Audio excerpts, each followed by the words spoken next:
May bababa kami ngayong makina ng ano, Hyundai. Ano to?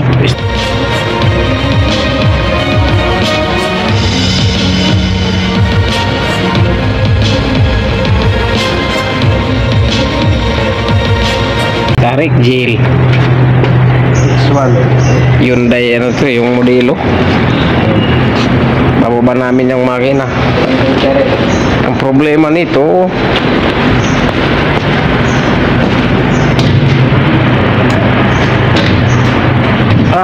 H1 pala to, kuya.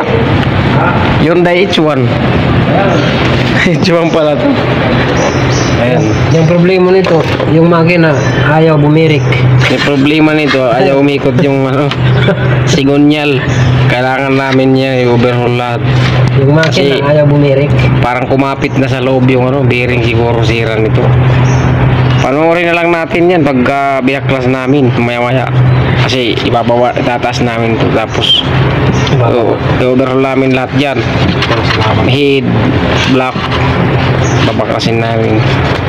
Okay, dyan lang muna kayo ha mga brad. Mamaya pakita ko sa inyo pagka nabaklas na. Ha, huwag kayo alis.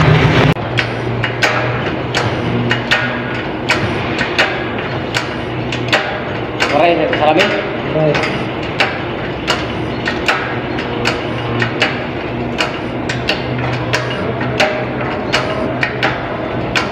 Okay. Bye, rekat pag tinanggalan ko ano. Kaya nag-video ka. Ha? Ito sa print mo yan. Udak pa mo. Galon. Ganun. Tumulat siya.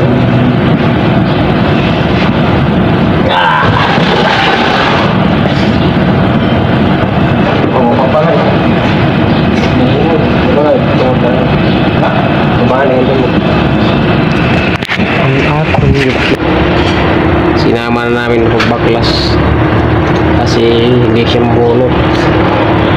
Tanggalin na namin ito muna ngayon ha. Panoorin nyo na mamaya. Bakit nagamakuan niya na magulo? Sige. So na oh, pasensya na kayo ha. Ayun, tanggalin na. Tanggalin lang yung conductor. Okay. Natanggal na rin mga brad. Ano? Brad yan. Tapos sapak namin nito. Natunit ko kan. Natanggalan nito eh.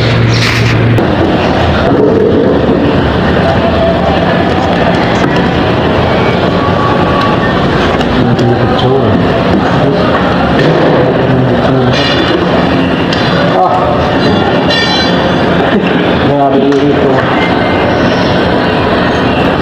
Malala ba yun eh? Ang bago. Laka. Ang pabibili lang nito. Doon na mga guys. Grabe ang itim. Naghalo na yung mantika at saka toyo. Yan mga guys. Mga brad. Grabe. Natuyuan. Yung toyo at saka mantika naghalo. Kalaka.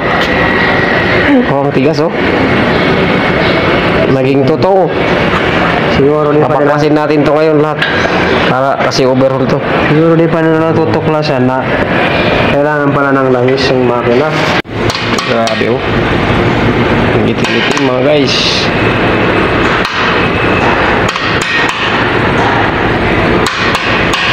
Langis niya.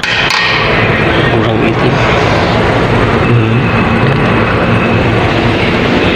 Hyundai H1 makina automatic. Yan. Hyundai H1 hindi namin maikot yung sigunyal. May problema. Duha dito. Yan mo naman.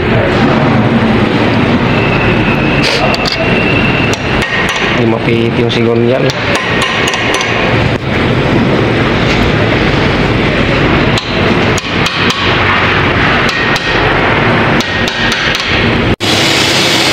Plus na papacheck up na namin sa machine shop.